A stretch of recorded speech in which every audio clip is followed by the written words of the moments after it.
ओम नारायण नारायण नारायण नारायण। सब मित्र को राम राम।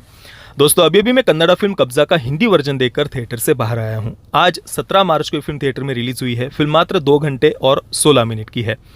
हालांकि ये 2 घंटे और 16 मिनट आपको थिएटर में काफ़ी बड़े लगने वाले हैं। मैंने इस फिल्म का जब टीज़र देखा था तो मुझे पर्सनली इसका टीज़र बिल्कुल भी पसंद नहीं आया था। ऑब्वियसली केजीएफ से बहुत सारी समानताएं वहाँ पर दिख रही थी, इसी कारण से। उसके बाद जब इसका ट्रेलर रिलीज़ हुआ तो वहाँ पर भी विजुअली तो बिल्कुल केजीएफ से ही इंस्पायर्ड लग रही थी फिल्म, पर मुझे ऐसा लग रहा था कि कहानी में और भी कई सारे पहलू दिख रहे हैं, काफ़ी सारे सबप्लॉट्स दिख रहे हैं, और जो इतने बड़े विजन के साथ में, इतने बड़े स्केल के साथ में फिल्म को बनाया गया है, तो मैं देखना चाह रहा था कि भाई ऐसी क्या अलग या नई कहानी थी डायरेक्टर के पास में, इस फिल्म के मेकर्स के पास में, कि उन्होंने इतना ज़्यादा पैसा इस फिल्म पर खर्च किया है। तो ये मैं थोड़ा सा देखना चाह रहा था। तो अभी जब मैंने फिल्म को देखा तो सबसे पहली बात तो जो डर लग रहा था, और सोशल मीडिया पर भी जो काफ़ी चर्चा आपने देखी होगी कि ये फिल्म काफ़ी ज़्यादा केजीएफ से केजीएफ से इन्फ्लुएंस्ड, काफ़ी इंस्पायर्ड लग रही है, तो वो बात तो बिल्कुल सही है। चाहे आप विजुअली फिल्म को देख लीजिए, जो फिल्म की जो सिनेमेटोग्राफी है, लाइटिंग है, एडिटिंग है, या जो बैकग्राउंड म्यूज़िक है, या कहानी को प्रेजेंट करने का जो तरीका है, हर एक जगह पर आपको केजीएफ की ही याद आएगी।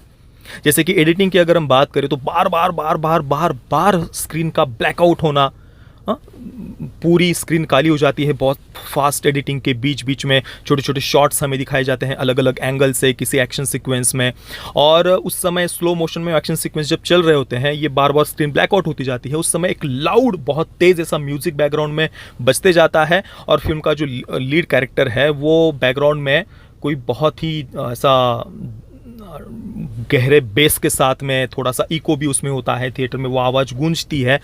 उस प्रकार से उस वॉइस में वो कोई डायलॉग, फिल्म का जो सामने जो कैरेक्टर है वो डायलॉग बोलते जाता है, और ये कंटिन्यूसली फिल्म में होता है, जो कि हमने केजीएफ में भी देखा था। इसी प्रकार का स्टोरी का प्रेजेंटेशन था। तो ये बात पूरी फिल्म में यहाँ पर भी उन्होंने दिखाई है, और बाकी भी आप लाइटिंग देख लीजिए, स्टोरी का प्रेजेंटेशन देख लीजिए, हर एक बात केजीएफ से इंस्पायर्ड लगती है।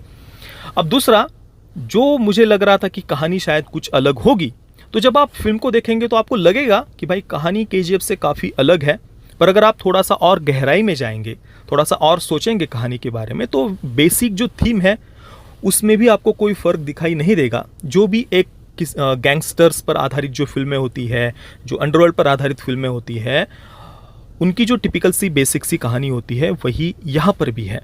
जैसे कि एक गरीब माँ का बेटा, और यहाँ पर उस गैंगस्टर के प्रति और ज़्यादा सिंपैथी पैदा करने के लिए उसे गरीब माँ के साथ में ही एक स्वतंत्रता सेनानी का बेटा भी बताया गया है।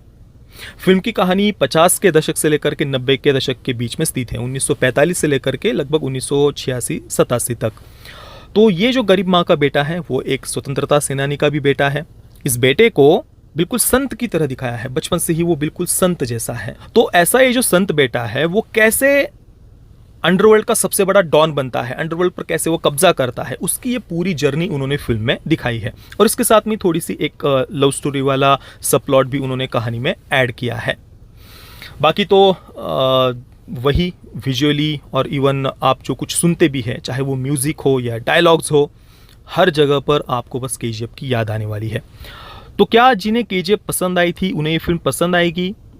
हो सकता है कि उन्हें फिल्म निराश ना करे, पर मुझे ऐसा नहीं लगता कि उनको ये फिल्म भी उतनी ही पसंद आएगी, क्योंकि मुझे कुछ ऐसा अलग एक्सपीरियंस फिल्म ने दिया हो ऐसा मुझे बिल्कुल भी नहीं लगा। और सबसे पहली बात तो हमारे चैनल से जितने मित्र जुड़े हैं वे तो जानते ही है कि मुझे पर्सनली केजीएफ बिल्कुल भी पसंद नहीं है, चाहे उसका पहला पार्ट हो या सेकंड पार्ट हो। और इस फिल्म की भी जो थीम थी, ऑब्वियसली मैं ऐसी फिल्मों को, ऐसी कहानियों को बिल्कुल भी पसंद नहीं करता। मतलब यहाँ पर जो मुख्य विलन है वो पुलिस है, सिस्टम को ही मुख्य विलन उन्होंने दिखाया है कि ऐसा है जो संत जैसा बेटा है वो अन्याय के कारण, अत्याचारों के कारण, विशेषतः सिस्टम के जो एक उद्रेक होता है ना, गुस्से का, क्रोध का उसके अंदर, इस अन्याय और अत्याचार के कारण, उस कारण से वो इस क्राइम के रास्ते पर आगे बढ़ता है। तो मुख्य जो विलन है वो सिस्टम है, पुलिस प्रशासन है, और फिर ये जो गैंगस्टर है, उपेंद्र जी ने कैरेक्टर प्ले किया है, अर्केश्वर उसका नाम, उस पात्र का फिल्म में दिखाया है। वो उसका जो पुलिस के विरुद्ध की ये जो लड़ाई है, उसे वो फिल्म के एंडिंग में ये कहकर जस्टिफाई करता है कि मेरे जो पिता है, यानी स्वतंत्रता सेनानी थे उसके पिता, उन्होंने भी खाकी वर्दी वालों के विरुद्ध इसी प्रकार से युद्ध छेड़ा था।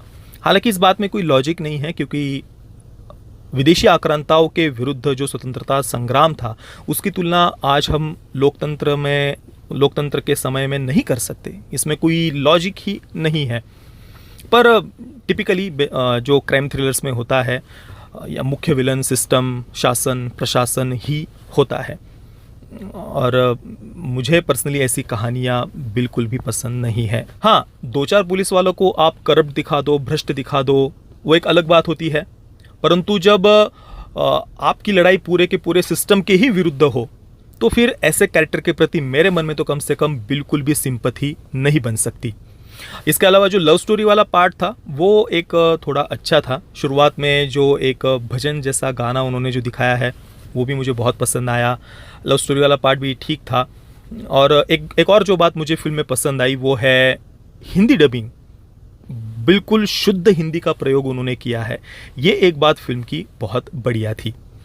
बाकी तो ओवरऑल पूरी फिल्म में मुझे पसंद आना तो बहुत दूर बात है, पर ये 2 घंटे और 16 मिनट भी बहुत ज़्यादा खींचे हुए लग रहे थे। और कहानी में ऐसी कोई ज़्यादा प्रोग्रेस भी नहीं होती जाती। मैंने जैसा कि कहा, बार बार स्क्रीन का ब्लैकआउट होना, स्लो मोशन में चलने वाले एक्शन सीक्वेंसेस, लाउड म्यूज़िक, और वो बहुत बड़े बेस के साथ में जो वो डायलॉग्स एक विशिष्ट टोन में जो बोले जाते हैं, वो जो कंटिन्यूसली फिल्म में होते जाता है, इस प्रकार का स्टोरी का प्रेजेंटेशन मुझे तो भाई बिल्कुल भी पसंद नहीं है। इसके अलावा इमोशनली कहानी या फिल्म के कैरेक्टर्स के साथ में मैं पर्सनली उतना जुड़ नहीं पाया। परफॉर्मेंसेस ठीक ठाक थे। तो जिन्हें केजीएफ पसंद आई थी वे बिना किसी एक्सपेक्टेशंस के एक बार चाहे तो फिल्म को देख सकते हैं, पर आपको कुछ बिल्कुल नया या अलग ऐसा एक्सपीरियंस मिलेगा ऐसा आप बिल्कुल भी एक्सपेक्ट मत करना। और मैं अंत में बस यही कहना चाहूँगा कि फिल्म मेकर्स को उस केजीएफ वाले जोन से बाहर निकलने की अब आवश्यकता है। ठीक है, वो एक फिल्म उसने बॉक्स ऑफिस पर अच्छा किया, पर इसका मतलब ये नहीं कि हम बार बार बिल्कुल उसी सिमिलर टोन के साथ में फिल्में बनाते जाएं। बाकी इस पर आपके क्या विचार है मुझे आप नीचे कमेंट में अवश्य बताना। मैं कब्जा को दूंगा 2 out of 10 stars. Parental guidance की बात करें तो फिल्म में कोई सेक्स या न्यूडिटी नहीं है, पर वायलेंस ढेर सारा है। कटे हुए सर फिल्म में दिखाए गए हैं, थोड़ी स्ट्रॉन्ग लैंग्वेज भी है। तो बच्चों के साथ में मैं तो कम से कम सजेस्ट नहीं करूंगा। हालांकि यूएस सर्टिफिकेट के साथ इसे थिएटर में रिलीज़ किया गया है। बाकी दोस्तों, आपने अगर फिल्म को देखा है तो आपका अनुभव कैसा रहा मुझे आप नीचे कमेंट में अवश्य बताना। ये वीडियो देखने के लिए आप सभी मित्रों का बहुत बहुत धन्यवाद। जय श्री राम, वंदे मातरम।